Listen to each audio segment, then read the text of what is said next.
Вітаю в етері Суспільного. Тема дня. В студії з вами ведуча Лариса Волошина. А говорити ми будемо про санкції. Україна обговорює накладання санкцій на 3 телеканали, а також на їх номінального власника. А кримські вчені і політики представили свою систему оцінки. Сучасні виклики оцінки дій колаборантів та санкційної політики. Прес-конференція на цю тему була проведена сьогодні в Києві експертами Кримськотатарського ресурсного центру. Автори презентували методику, яка дозволяє оцінити доцільність запровадження персональних санкцій щодо осіб, які співпрацюють з окупаційними адміністраціями в Криму. Про те, які критерії пропонують автори методики та яка відповідальність загрожує за співпрацю. Про все це ми поговоримо сьогодні з нашими гостями. З нами на зв'язку вже є Ескандер Барієв, голова Кримськотатарського ресурсного центру, член Меджлісу кримськотатарського народу. Вітаю вас, пане Ескандере. Доброго вечора. Я читаю про те, що специфіка нової методики полягає у розрахунку ступеня доцільності запровадження санкцій щодо конкретної особи у балах за встановленими критеріями. Поясніть, будь ласка, що це будуть за критерії?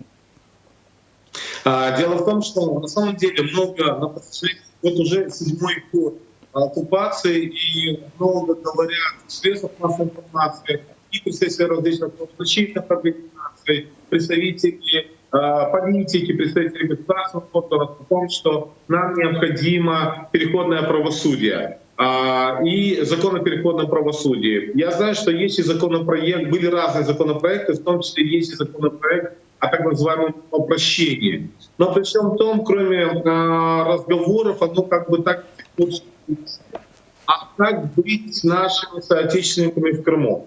Каким образом нам донести до людей, скажем, и показать те красные линии, за которые переходить нельзя. Кроме того, мы, Кримськотатарский ресурсный центр, на протяжении уже многих лет работает над тем, чтобы адаптировать, я бы сказал бы так, адаптировать законы аналоги Магнитского под Крым, и, соответственно, на основании этого подавать списки и внедрить персональные санкции в отношении тех людей, которые совершают преступления на территории Крыма. И поэтому мы со своей стороны, когда начали прорабатывать эту идею, понятно, это очень сложная тема. На самом деле, та методика, которую мы представили сегодня на пресс-конференции, она является уникальной, потому что на самом деле данную методику никто не разрабатывал или подобную методику никто не разрабатывал. Но с другой стороны, я скажу, что она не есть условно универсальная или там завершенная, потому что в том числе могут быть какие-то предложения и замечания. При всем том мы хотим в первую очередь дать основные посылы, что факторами или основными причинами вот сегодняшней пресс-конференции разработки данной классификации, данной методики является в первую очередь, скажем, определение степени коллаборации, опять же, не предательства, чтобы не путали наши зрители, а степени коллаборации, потому что в любом случае любой человек, который живет на оккупированной территории, он в той или иной мере сотрудничает с оккупационной властью. И это первое, для того, чтобы наши граждане это понимали. С другой стороны, для того, чтобы было понятно нашим международным партнерам, кто является, скажем, преступником, а кто, наоборот, пытается выжить. И третье, конечно, для наших государственных органов. И как раз в преддверии Нового года Министерство по реинтеграции Украины опубликовало законопроект для публичного обсуждения о переходном, государственной политике переходного периода. И как раз-таки в этом законопроекте мы абсолютно не слышим или вообще темы о коллаборации. И поэтому здесь наша задача как общественников, как экспертов, как правозащитников, во всяком случае, систематизировать этот подход, чтобы уже на сегодняшний день было понятно. И учитывая все эти моменты, мы начали исследовать все те критерии, или, я бы даже сказал, индикаторы, которые могут помочь нам оценить, скажем, степень коллаборации того или иного человека. Ведь на самом деле мы не можем, допустим, сравнивать чиновника или военнослужащего, который давал присягу и перешел на сторону Российской Федерации, на сторону оккупанта, или врача, который давал клятву Гиппократа и продолжает работать врачом и при этом оказывает помощь нашим гражданам, именно медицинскую, социальную и так далее. Поэтому основными критериями мы выделили следующее. Это гражданство, это легальность пребывания в Крыму на момент оккупации. То есть гражданство, я тогда буду более четко разъяснять. Гражданство — это на момент оккупации. Люди имели гражданство или они приехали или не имели украинское гражданство. Соответственно, мы выставляем балл. А если люди, которые имели гражданство, то они, соответственно, мы переходим ко второму критерию — это легальность пребывания в Крыму. Если люди имели украинское гражданство на момент оккупации и находились в Крыму, то они легальные, и, соответственно, количество баллов будет минимальным, то есть 0, приравнивается нулю.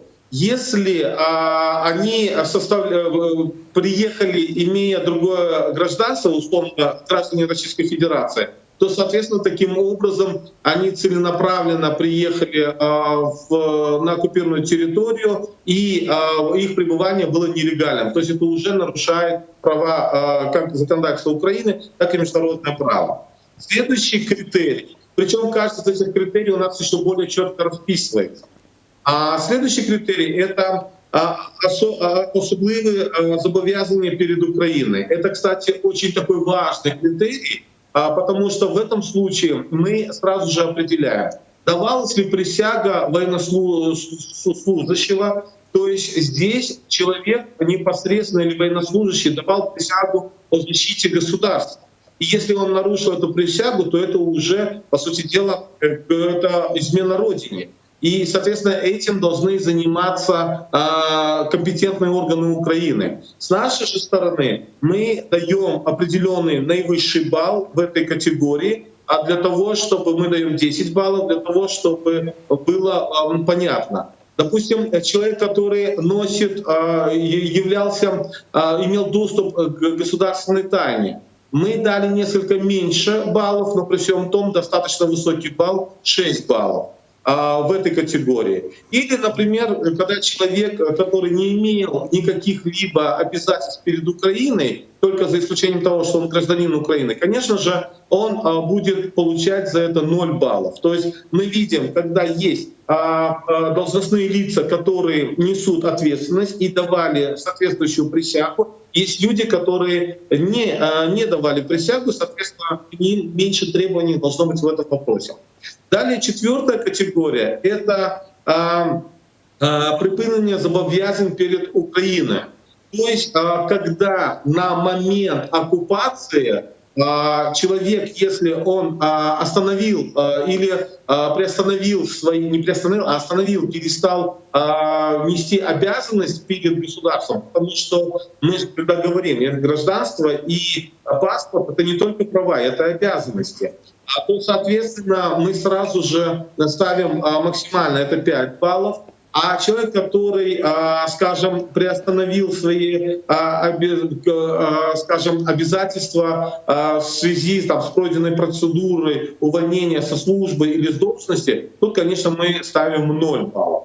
Следующая категория — это статус в системе оккупационной власти. То есть, когда человек или чиновник на момент оккупации находился в органах или военнослужащих, находился в органах украинских, будь то это полиция, прокуратура, военнослужащие, и перешел на сторону Российской Федерации, предпринимал соответствующие действия, то здесь мы говорим о том, что, допустим, военная служба в пользу Российской Федерации, понимаем, это явное предательство и нарушение всех той присяги, которую давали.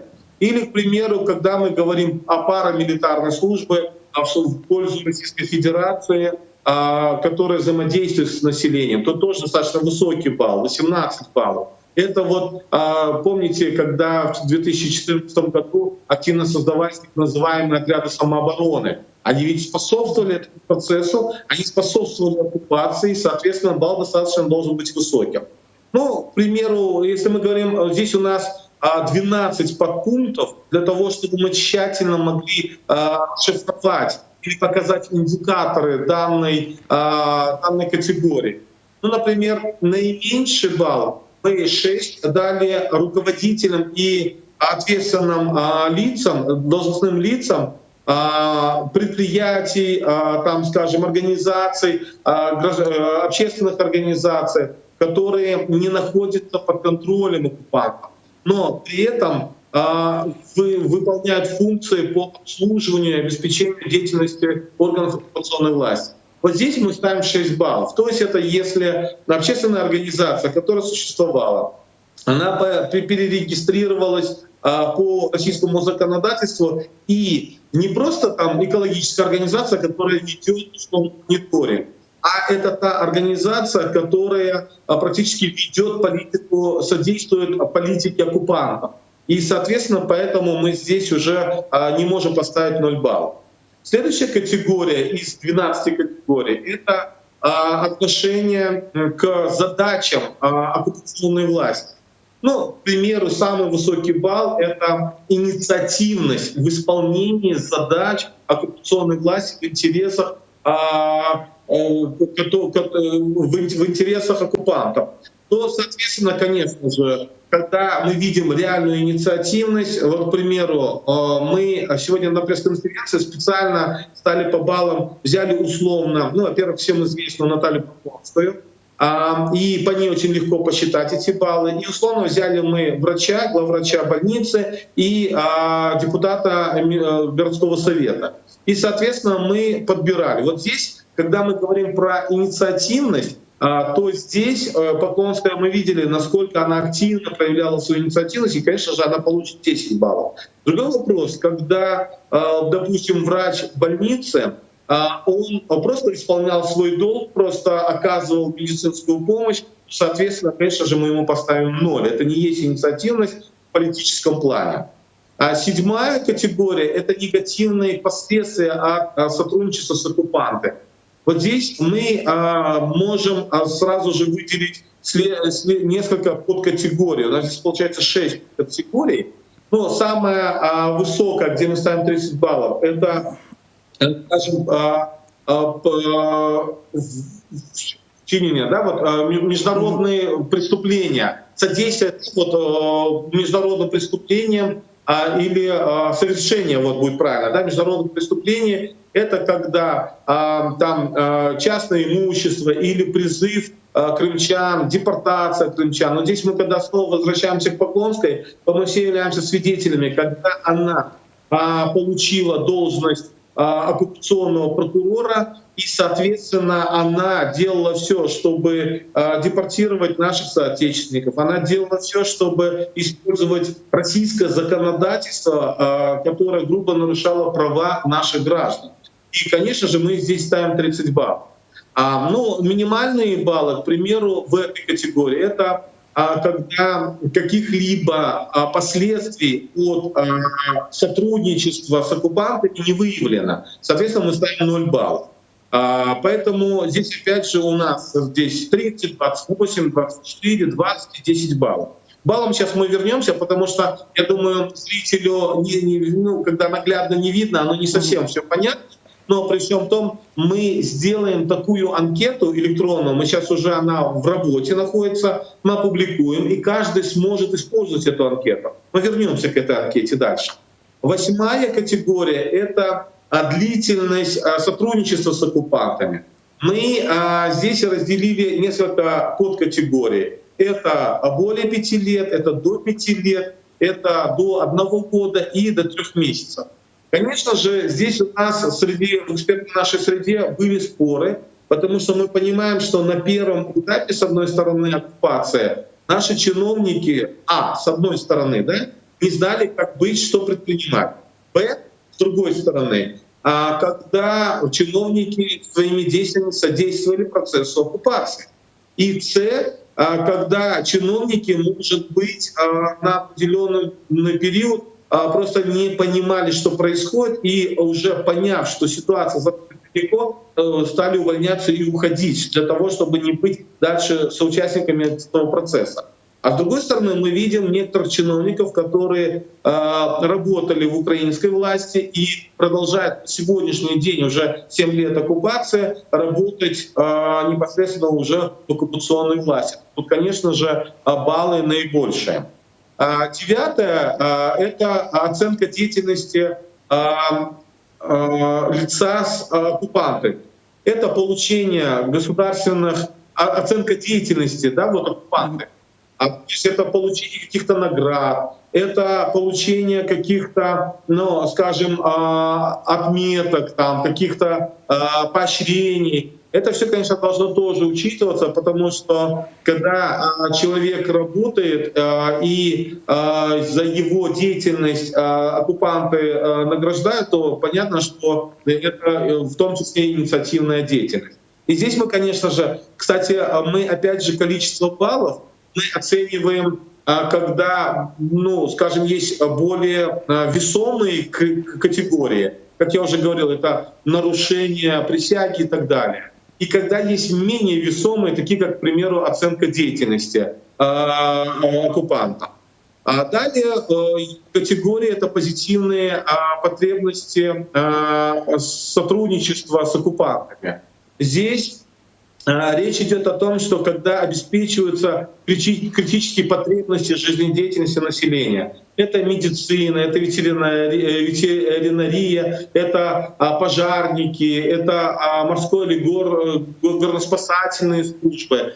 Здесь как раз мы говорим о социальных моментах, о гуманитарных моментах. И мы как раз-таки подошли к 10, 11 и 12 категориям. Они уже у нас идут с баллами отрицательными. То есть они способствуют тому, чтобы уменьшить количество баллов, негативных баллов у тех лиц, которые набрали по предыдущим категориям. И, соответственно, здесь мы ставим, конечно, минимальный балл. Это когда позитивных последствий от содействия с оккупантами не выявлено, или когда мы, как я уже говорил, если действия направлены именно больше в гуманитарном плане, и они как раз способствуют защите наших граждан. 11-я категория — это условия остановления или сотрудничества с оккупантами. То есть в данном случае мы говорим, когда человека увольняют из-за нелояльности, и мы даем именно оккупанты увольняют, то мы даем максимальный балл, это 10. Или когда, допустим, через какие-то, через другие обстоятельства, то мы здесь понятно, что ставим 0 баллов. Ну и последняя категория — это общие факторы, которые должны быть учтены. Ну, это как раз-таки наибольший балл мы ставим, когда в оккупационной власти, к примеру, лицо проводит содействие саботажу, как раз для того, чтобы это было в интересах людей, в интересах наших граждан. А минимальный балл мы ставим тем людям, которые вынуждены там находиться в Крыму, вынуждены работать, в том числе и в структуре оккупационной власти, из-за каких-то материального положения, из-за специализации лица, из-за какой-то болезни в родных, близких и так далее. То есть теперь уже возвращаясь к той анкете, о которой я уже говорил, в рамках этой анкеты мы начинаем подсчитывать баллы. И по нашему предложению та красная линия — это 50 баллов. Вот, к примеру, когда мы посчитали, у нее получается 86. То есть в этом случае мы рекомендуем ее включать в санкционные списки. Поскольку это инициатива правозащитной организации, то в этом случае мы вполне полное право имеем инициировать это. И в том числе международные организации могут отреагировать, і у нас достатньо обоснований, в тому числі як положительно. Пане Іскандере, а скільки було у лікаря? От мені цікаво з точки зору цієї градації. в Твиттере у нас получилось минус 15 баллов. То есть это говорит о том, что данное лицо абсолютно не может рассматриваться как лицо, которое должно попадать в санкционные списки. А когда мы говорим свыше 50 баллов, то тут уже мы предлагаем уже компетентным государственным органам Украины заниматься расследованием в рамках Уголовно-процессуального кодекса Украины за тот ущерб, который наносит лицо Україні, українським гражданам на території окупованого Криму. Дякую, пане Ескандере. Я дуже дякую вам за таку докладну розповідь. От я хочу якраз про офіційні органи поговорити з Борисом Бабіним. Борис Бабін – доктор юридичних наук, професор і колишній постійний представник президента України в Автономній Республіці Крим. Вітаю вас, пане Борисе. Доброго вечора. Сьогодні на прес-конференції, в якій ви теж приймали участь, говорилося про те, що цю методику вже було спрямовано до Міністерства реінтеграції, до уповноважених органів, в тому числі Міністерства реінтеграції. І тут в мене виникає питання, наскільки взагалі ваша ініціатива може бути сприйнята, тому що ми пам'ятаємо, що віце-прем'єр з питань реінтеграції Олексій Резніков, він в одному з своїх інтерв'ю, презентуючи це правосуддя, доктрину перехідного правосуддя, він говорив, що вони навмисно утримуються від слова колаборація, від визначення колаборації. Тоді як ми можемо сподіватися, що ця методика почне працювати в якійсь мірі? Ну, по-перше, мене абсолютно не хвилює позиція органів влади, бо ця методика, звісно, писалася розуміючи ситуацію. Ми прекрасно знаємо, що якщо у чиновника є якісь друзі в Криму, чи бізнес в Криму, чи у його друзів є бізнес в Криму, навряд чи можна казати про те, що він буде боротися з колаборацією. Це очевидно. Тому саме ця методика, вона збудована таким шляхом, що вона не потребує участі влади у відповідному процесі. Захочуть органи влади її використовувати, будь ласочка.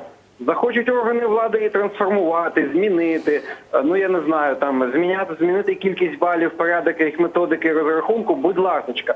Але якщо вони не відреагують, а мене щось підказує, що вони, як завжди, ніяк не відреагують, структури громадянського суспільства, експерти можуть самостійно цю методику використовувати і її результати за кожною конкретною особою подавати нашим закордонним партнерам, Сполученим Штатам, країнам Європи для укладання відповідних санкційних списків. Звісно, по-перше, це ми розуміємо, що дуже багато осіб отримують певні бали, і ми розуміємо, що тут слід починати з певних топових позицій, але навіть якщо ми просто беремо конкретну кримінальну так звану справу чи конкретні випадки порушення прав людини, ми беремо фігурантів, рахуємо їх бали, і це вже є підставою для діалогу з нашими західними партнерами. До речі, я спостерігаю, що в Криму вже є певна така маленька істерика. Люди кажуть, що ось, а як же ж так? А ми ж тут такі добрі, шановні. Ніхто ж не каже, що усі абсолютно потраплять в санкційні списки. Нам просто фізично не буде часу з цими вами займатися. Це сенсу тої методиці в тому, щоб, як то кажуть, ваші гріхи розкрасти по полицях. І, звісно, не кожний грішник потрапить в ці списки, а лише обрані. Оці обрані, вони будуть турбуватися і мають турбуватися в першу чергу. Пане Борисе, дуже велика увага в цій методиці приділяється громадянству. Український громадянин, неукраїнський громадянин, легально в'їхав, нелегально. І ось я буквально читаю новину вчорашнього дня.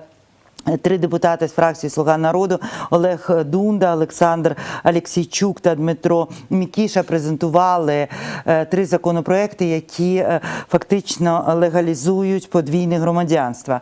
І причому, як вони пояснювали на прес-конференції, мова йде про громадянства, які надали громадянам України отримувати громадянства інших країн. І вони посилаються якраз на окуповані території Криму, Донбасу, мовляв, необхідно захистити тих людей, хто там отримував російські паспорти, щоб вони не були персонами нон-грата. Чи не вплине такі речі, якщо раптом з'явиться оце подвійне громадянство, чи не вплине воно взагалі на методику визначення факту співпраці? Ну, давайте по черзі. Перша позиція. Я щось думаю, що ці законопроекти законами не стануть. А щодо окремих депутатів, які плутають інтереси України і інтереси північного сусіда, просуваючи наратив про нібито громадянство РФ, якого нема насправді у цих осіб, ну я думаю, що якщо не потурбуються наші правоохоронці, у них є приклад у фракції одного собачого рота, який також дуже багато всього цікавого пропонував і допропонувався. Я думаю, що такі ось ініціативи в лавках, вони також можуть призвести до того, що їх автори будуть визнані ворогами цивілізованого світу і посіпаками російської агресії. Навіть скоментувати це не хочу серйозно. Але щодо методики, ми врахували громадянство з дуже простої причини. Громадянин України має специфічні обов'язки перед власною державою. Інші громадянство особи нас не хвилюють. Нас хвилює лише громадянство України, бо за Конституцією громадянин має будь-який обов'язки, зокрема, захищати батьківщину, поважати її символику, культурну спадщину і тому подібне. Тому, прикладом, мені дуже дивує позиція Мінреінтеграції, коли вони навпаки вважають, що нібито іноземці, вони більш погані, в лапках, ніж громадяни України, хоча насправді для кожного юриста очевидно, що навпаки. Саме наявність українського громадянства – це обтяжуюча ситуація, а не пом'якшуюча. Ще тоді одне питання. Сьогодні з'явилося інтерв'ю Олексія Резнікова на лівому березі на виданні, і там він сказав про те, що ті росіяни, я цитую, які переселилися на територію Криму після його анексії, будуть мати вільний вибір – залишитися на півострові або повернутися на свою історичну батьківщину. І це вже викликало певне обурення. З цього приводу відписався Рефат Чубаров, голова Меджлісу кримськотатарського народу. Оця позиція, наскільки вона в правовому полі? Ну, дивіться, я буду оперувати юридичними категоріями. Організоване переселення іноземців в умовах повних територій – це міжнародний злочин.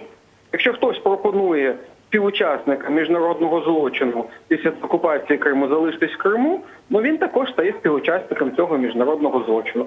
Я думаю, що пан Резніков, він юрист, він, в принципі, знає юридичні наслідки таких висловлень. Тобто, в принципі, ті росіяни, які в'їхали, купили майно, поселилися там, якісь хіпстери, музики, люди, які приїхали собі до моря, вони мають бути все ж таки позбавлені такого вибору. Я правильно розумію? В нас, на жаль, перервався зв'язок з паном Бабіним.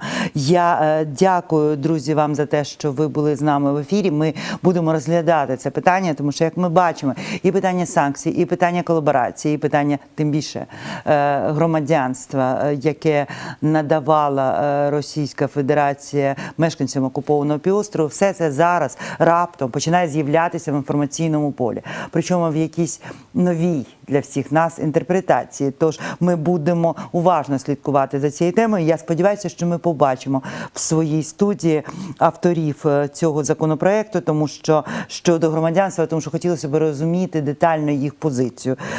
На все добре, друзі. Цю програму для вас провела Лариса Волошина. Я нагадую, що в мене в ефірі був Борис Бабін, екс-представник президента України в Автономній Республіці Крим, та Ескандер Барієв, член Меджлісу кримськотатарського народу, голова Кримськотатарського ресурсного центру. І наостанок закликаю вас підписуватися на наші сторіночки в Фейсбуці, коментувати і залишати свої теми, які ви хотіли би прояснити в наших ефірах. На все добре.